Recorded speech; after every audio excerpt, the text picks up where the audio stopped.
Salut la compagnie, c'est Jules Melon et aujourd'hui on se retrouve pour un petit podcast bonus sur un film français sorti cette semaine en salle qui se voit entre guillemets relégué en publication matinale audio mais vu qu'avant il y a eu La Passion de Dodin Bouffant et The Killer de David Fincher, il fallait quand même que je le casse quelque part parce que j'avais envie de le voir. Ce biopic sur l'abbé Pierre, sobrement intitulé ou pas, L'abbé Pierre, une vie de combat au pluriel. Réalisé par Frédéric Tellier, qui a notamment fait Goliath, dont j'avais parlé sur la chaîne, il n'y a pas si longtemps que cela, et avec au casting, dans le rôle de l'abbé Pierre, bien sûr, Monsieur Benjamin Laverne de la Comédie Française, un acteur que j'apprécie particulièrement. À ses côtés, Emmanuel Berco est là, interprétant la femme de l'ombre, en fait, Lucie Coutaz, avec qui l'abbé Pierre a cofondé Emmaüs. Et on voit à quel point elle a été importante dans ce rôle et dans l'existence de ce super-héros à la française. Je reviendrai sur ce point un petit peu. Et on peut citer aussi la présence de Michel Villermoz, récemment vu dans la peau de Jacques Chirac dans le film Bernadette. Mais bien évidemment, il a fait d'autres prestations marquantes dans sa belle carrière. Et donc nous allons suivre ici 70 ans ou presque de l'existence d'un homme qui a consacré donc sa vie aux autres. Et on aura ici donc une narration très linéaire qui débute plus ou moins à la fin des années 30 pour se terminer donc au décès du monsieur au début des années 2000. Voilà, on va simplifier ici niveau date. Et donc on voit l'abbé Pierre, tantôt novice pour devenir moine capucin, mais ça ne fonctionne pas, puis résistant, soldat d'abord, mais après voilà, il va combattre contre la collaboration et aider d'ailleurs des familles juives à échapper au régime de Vichy. Il sera ensuite propulsé en tant que député, et oui, ou sur le terrain, il va vraiment fréquenter la misère et donc décider d'agir pour lutter contre celle-ci et y dédier sa vie à un terrible combat durant lequel il restera l'éternel insatisfait de cette utopie qu'il ne peut atteindre, c'est-à-dire réduire cette pauvreté à zéro. Et bien sûr, on va voir certains grands élans de solidarité qu'il a pu ainsi insuffler, notamment lors de l'hiver 54, avec un autre appel radio célèbre 10 ans après De Gaulle, puisque là c'est sur RTL qu'il va demander aux Français d'aider ces gens dans le besoin, et ça va marcher. Mais après, évidemment, il va y avoir d'autres événements, et on va le voir en tant que grande célébrité, bien sûr, puisqu'il deviendra la personnalité préférée des Français pendant pas mal de décennies, du moins plus ou moins selon les périodes, mais en tout cas, on le voit accosté de partout et s'épuiser d'ailleurs à la tâche. Mais ça, je vais rester vague sur certains détails qui sont assez, on va dire, parlants quand on regarde le film. Il faut en profiter quand même de ce métrage sur grand écran que je vous invite à aller voir. Quand même. Ah, j'ai dit quand même, peut-être que j'aurai des réserves alors, mais attendez, je vais vous donner mon avis dans quelques instants. Je voulais juste préciser qu'il y avait déjà eu un film sur l'abbé Pierre que j'ai vu à la télé, je crois, hiver 54 avec Lambert Wilson, mais là vraiment, on est dans une biographie complète et même très exhaustive sur 2h18, je crois, générique compris, mais ça aurait pu être plus long, forcément, parce que c'était chargé quand même, comme existence. Donc, qu'est-ce que j'ai pensé de cette abbé Pierre, une vie de combat? Franchement, très difficile de dire du mal de cette œuvre, surtout vu l'homme qu'on nous montre là. Fatalement, c'est quelque chose qui va vous toucher, qui va émouvoir. Et ayant un petit peu connu cet abbé Pierre sur la fin de sa vie, moi il m'a toujours fasciné cet homme. Voilà, je le voyais se battre là, assez fragile sur ses derniers jours, toujours sur le terrain. Eh bien, là, j'ai découvert d'autres choses, et franchement, au niveau de l'interprétation déjà d'un certain Benjamin Laverne, qui est extraordinaire, on voit qu'il a pris le rôle à bras-le-corps, et c'est pas étonnant en connaissant son talent, eh bien, déjà, il y a une grande réussite. D'autant plus que Emmanuel Berco, à ses côtés, est vraiment, vraiment au diapason, disons, de cette utilisation des actrices et acteurs parfaitement adéquate à ce que nous voyons, donc le temps de cette narration assez linéaire, ma foi.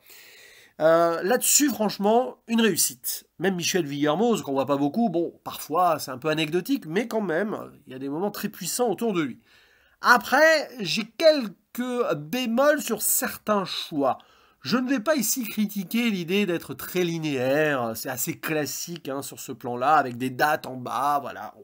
franchement, on est très très vite guidé, on n'est pas perdu, c'est un petit peu paresseux peut-être, mais au moins le spectateur, bah, il découvre des choses, jusqu'à la fin Wikipédia, tout y passe, bon, à la rigueur.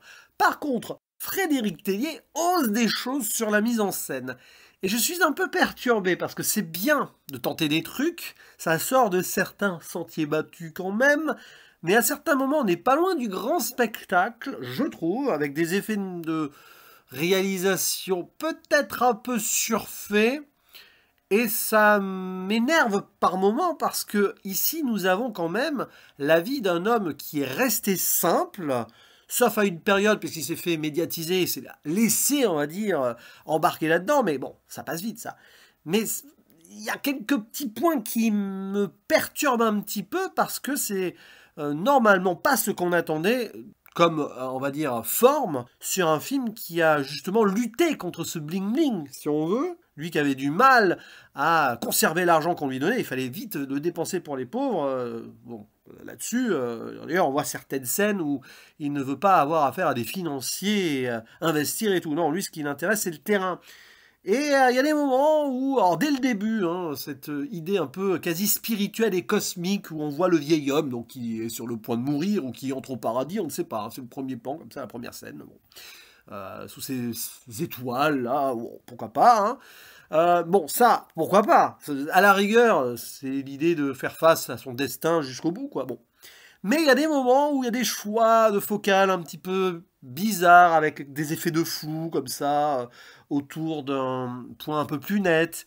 Je cherche encore ce que ça veut dire sur le plan de la mise en scène.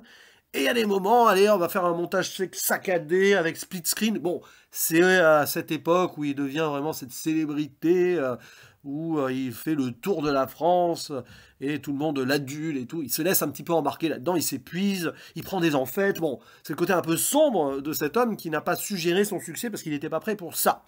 D'ailleurs, petite parenthèse, c'est pas forcément non plus une gloire absolue à l'abbé Pierre, parce que bon, il y a ça, mais il y a aussi, quand il est résistant, on le voit, il presque ordonne indirectement l'exécution d'un traître. C'est quand même assez violent, ça.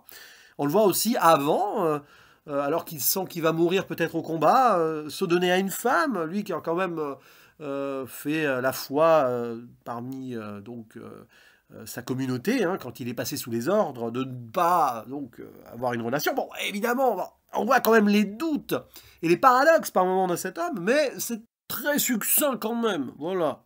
Mais il y a des choses qui sont quand même, pour moi, intéressantes. Au-delà donc de ses réussites et ses bémols, selon moi, hein, après ça c'est très personnel, il y a des choses intéressantes qui font que le rythme global, par moment, est un petit peu inégal. Parce que oui, ça va vite, parce que l'action sur le terrain, la célébrité, tout ça, ok. Mais il y a aussi des instants où on se pose, notamment vers la fin, alors je vais pas dire pourquoi et tout, mais c'est quand même quelqu'un, l'abbé Pierre, qui a consacré sa vie aux gens qui étaient seuls, pauvres, dans la misère, dans voilà, l'isolation la plus totale et face à la mort. Et à un moment, il arrive à la fin, avec donc sa grande amie, qui est là, hein, jusqu'au bout, qui mourra avant lui. Alors ça, c'est pas un spoil, hein, c'est comme ça, c'est la vie, hein, c'est l'histoire. Lucie Coutaz, et il va l'accompagner jusqu'au bout, et il y a des moments où ça se pose, voilà, on va manger des raviolis, on prend son temps, on l'aborde jusqu'à son lit. Et ça, vous voyez, c'est très intéressant, en fait. Et t'as presque l'impression que le film ne va pas suffisamment loin sur cette intimité, là où ça aurait pu aller plus loin. Au final, je me répète un peu, désolé, mais vous voyez ce que je veux dire. Et il y a une forme d'inégalité sur un film que j'apprécie en fait sur son début et sur cette fin, avec le grand pic émotionnel de l'hiver 54. Bien que la musique soit trop présente à un moment, voilà, quand on découvre ces gens dans la rue, il y a cette composition qui est pas loin de Inception. J'ai ressenti cela. Bon, voilà, c'est très à l'américaine quand même. Donc je suis ressorti de là embêté parce qu'il y a vraiment des choses qui vont marquer, parce que c'est la vie de cet homme aussi. Mais globalement, sur le plan cinématographique, ça veut trop lorgner sur quelque chose à l'américaine et je trouve que ça ne colle pas tout le temps. Mais bon, grosso modo, c'est quand même très bien, hein, si on veut s'intéresser sur le plan historique à ce qui s'est passé et réfléchir aussi sur cette condition, parce que la misère, bah, elle est toujours là, bien sûr. Bon, c'est assez facile, on peut enfoncer des portes ouvertes aussi, mais il y a toujours un rappel à l'ordre intéressant. Donc sur ce plan-là, c'est quand même un petit devoir de mémoire et une piqûre de rappel aussi, ce film. Après, sur le plan du 7e art, j'ai pas forcément obtenu totalement ce que je cherchais non plus. Mais rien que pour la performance de Benjamin Laverne, bon, allez, ça vaut le coup, quoi. D'ailleurs, à mon avis, il peut être le favori au César, ex aequo avec Harry Voltaire pour le procès Goldman quand même. Hein. Je pense que ça va se jouer entre les deux. Mais bon, attention, Benoît Magimel dans La Passion de Dodin Bouffant pourrait faire le triplé. Bon, peu importe ces spéculations inintéressantes pour l'instant, L'Abbé Pierre, une vie de combat, pourquoi pas, hein, ça sera pas un de mes films de l'année, mais il y a quelque chose qui ressort de là au-delà du cinéma de toute façon. Hein. Quand on est empathique, comme je le suis, un petit peu émotionnel sur certains points, oui, forcément, ça peut marcher, même si le film il te tire un peu vers le pathos et le misérabilisme par moment quand même. Hein. Allez, à vous la parole dans les commentaires et dites-moi ce que vous en avez pensé, on en discute. Je vous dis à la prochaine, ciao.